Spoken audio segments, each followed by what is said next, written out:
Tonight, the PQ picks a brand new leader. And ahead of that, we're taking a look at the future of the party. Is there a future for the party? Or we're trying to figure out maybe who's going to win this. And joining us in our BT panel, we have Catherine Fournier. She is the PQ candidate in the South Shore, Marie-Victorin, for the upcoming by-election.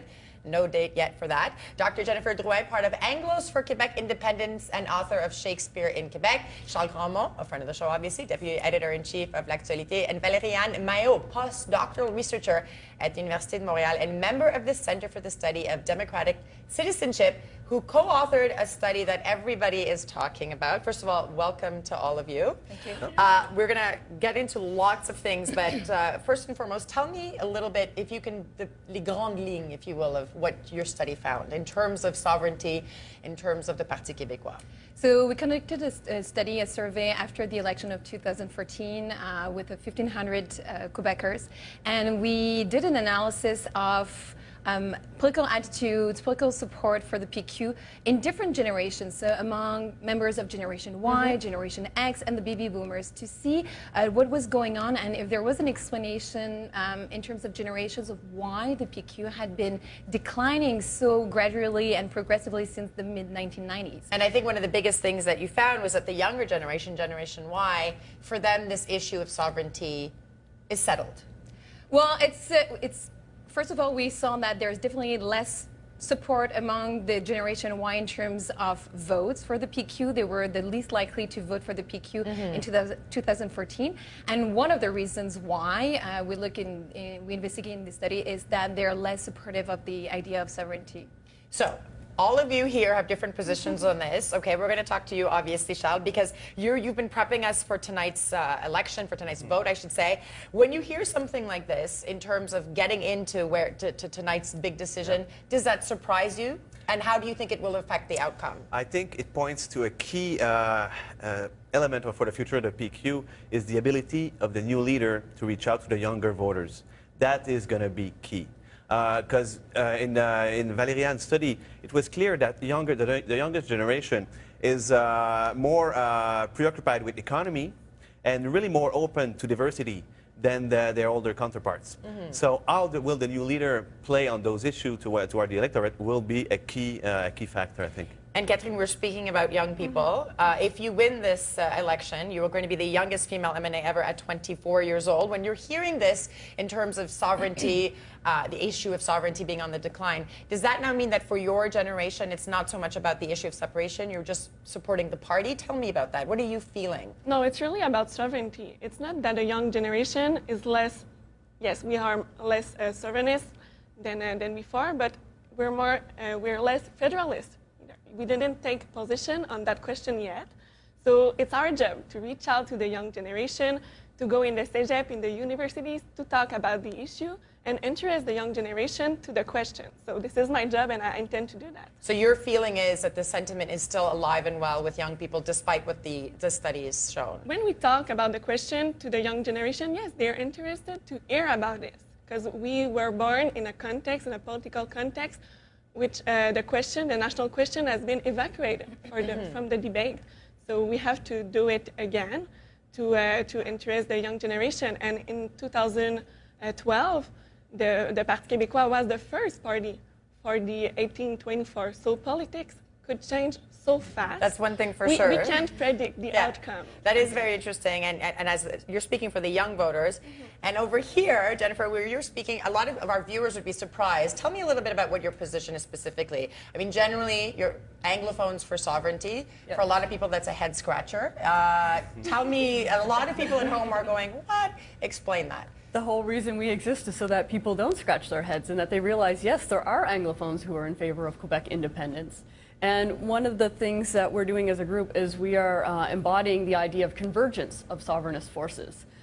Because your study is talking about the PQ, but that doesn't necessarily, a decline, if your study shows a decline in PQ votes, doesn't necessarily mean an overall decline in sovereignty. Sovereignty itself has been holding steady for 20 years. There are always blips on the radar as it goes up and down, but since the referendum, it's been pretty steady. And by embodying the convergence of sovereignist forces, you can see that. So in our group, we have Anglophones who are members of the PQ, but who are also members of Quebec Solidaire and Option National, the Bloc Québécois, are no members, or not even of a specific party at all, but who are still sovereignists.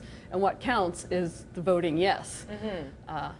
But a lot of people, I'm sure, are listening to you at home and saying, but how do you feel that there's a protection or a safety for Anglophone and Allophone communities in the context of separation? And you feel like that is a very inclusive Absolutely. world? Yeah? Absolutely. It's entirely inclusive. There's been a long history of the PQ and other sovereignist leaders always saying that we will protect and support the historic rights of the Anglophone community. And, you know, we have a charter. We have two, actually. There's a Canadian one, but there's also a Quebec one.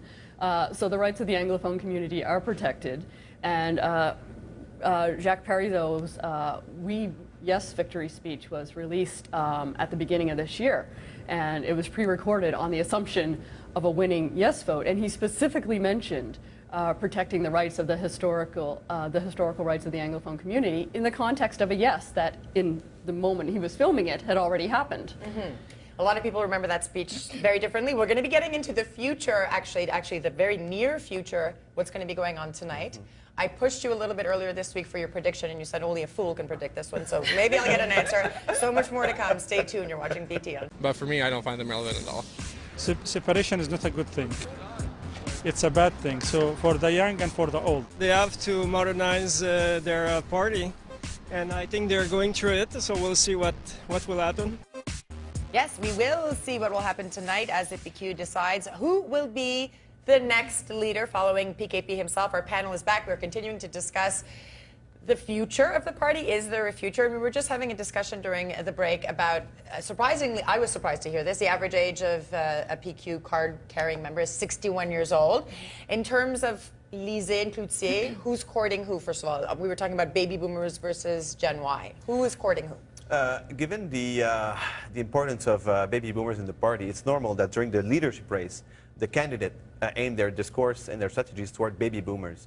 Now, after tonight, it's going to be a whole different new game. Well, you can expect them to change their discourse or their positioning to try to broaden. It's like a bit like a primary in the U.S., where you see, let's say, Hillary Clinton had a much more leftist discourse during the primaries, but now in the overall election, she's more centrist because she wants to appeal to a broader base.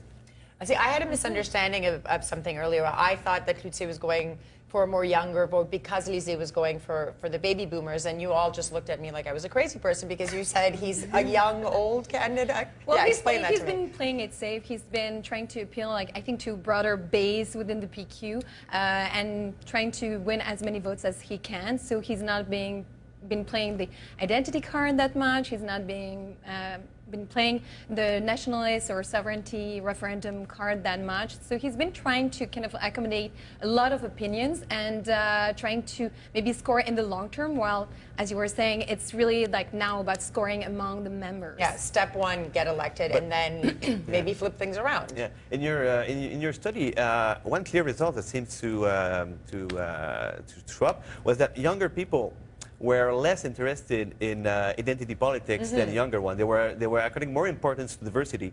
Cloutier is running a campaign that is overall more open to diversity. Do you think that can help him in the longer run? Well, I think it definitely will, because if he gets elected, because in our study we saw that the majority of members of Generation Y were against the project of the Charter of Quebec Values. Which is what took down the party a few years ago. One of the Almost, reasons, yes. Well, the baby boomers were in majority. But why is it debatable? No, because you know what? After what happened, after the charter, a lot of people were really saying that the Parti Québécois was in an existential crisis and had to redefine itself to get back certain votes. And you don't agree with that. There's no proof that the charter was the winning or the losing reason for There are different factors. the last PQ election. There were many things that were brought up. You don't think that was a huge turnoff for younger voters, for example? Going into the election, the PQ was doing very, very well, actually. And they had a lot of support for the charter. And when we're talking about diversity, we seem to be using that as a synonym for multiculturalism and completely evacuating the idea of interculturalism, which is the official politics of Quebec. It was adopted in 1991 by Robert Bourassa's government, actually, and it's a nuance to multiculturalism. And just saying diversity in this What is broad the nuance umbrella exactly? At home, people are not understanding the difference that you're referring to. That we have a main culture in Quebec, and all the other culture brings us together to form a new culture. It's the Quebec culture. Okay. But what we saw in our study is that young people, members of Generation Y, are more open to people keeping immigrants keeping some of their customs and really kind of contributing to society. So more open to some freedom in terms of different cultures combining into Quebec society, which is less the case among baby boomers. So baby boomers were more likely to support the Quebec Charter of Quebec values. So this obviously seems to, the younger voters seem to be sort of evolving with the changing landscape and the demographics of Quebec. Yeah. So the question is, that seems to be pushing towards a future. So the Parti Québécois obviously has a future, even though the study found that by 2034, maybe in third or fourth spot. So where's the... Well, seriously, it could be as soon as next election. Depends on how much Generation X still supports the PQ project, or how much the PQ is able to renew its project, its sovereignty project, or is going more down the road of like identity, national politics or not. But given the weight of the different demographic group, it could really come as soon as 2018. 2018. What do you believe that? Do you think that it could actually sort of sail off into the sunset? One interesting, one positive thing that came out of the last two leadership races is that it's no longer taboo in the PQ to talk about their problems. And that is a key first step to the survival. Acknowledging that there are issues. Yeah, it used to be that it was the croix ou meurt, the credo, like believe or die. Now, less and less people are with this credo, and more are seeing the opposite, saying, well, believe and die. Okay. So I mean, like they gotta have debate. They don't have the faith is no longer enough to carry the party. They really gotta have a debate about what they mean, what sovereignty means for younger people. They need to convince younger people why they need sovereignty, because the arguments of 1995 are no longer valid. Which is very true. Yeah. So as a young person, what do you need to do to convince other people? What do you think your challenge will be? The Parti Québécois is still the largest political movement in Quebec. We have more members than all the other political parties put together. Right. Exactly. So if we are going to die, I mean, it would be the same thing for the other parties. Then it's our job to get to all the generation to convince them to still go with the Parti Québécois or to vote for the Parti Québécois for the first time or the second time. I mean, the election of 2014 was a special election. Different factors played in the result. But in 2012, we had the vote for the young generation. So things in politics could change very, very fast. But tonight we will have a new leader, a new vision. So then we just have to reach out to the population and say, hey, the Parti Québécois is still relevant. Go with us, and we will build a project to make Quebec a country. That is a big challenge, and we could keep talking for hours, but the show has to end at some point. Thank you, everybody, for joining us. Of course, we'll have you back on very soon because we have to discuss tonight's results again. Parti Québécois deciding on their new leader tonight.